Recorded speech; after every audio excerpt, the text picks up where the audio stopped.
ug dili ta maulian aning tambal, isbugta aning herbal nga naa sa tuang tugkaran. Maayong adlaw mga kahagoy.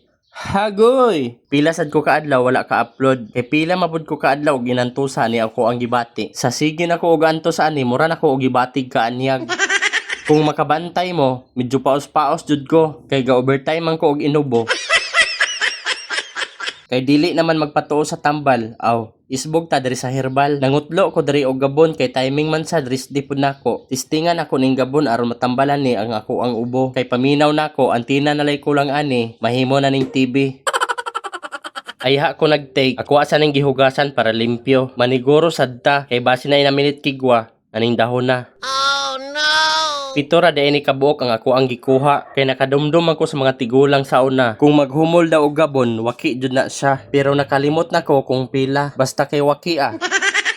After 30 minutes na kung humol aning gabon, ako ana dayong gitagay. Ako lang sa niha. Ay hara pag apil-apil og tagay kung matakda na ka. Hagoy!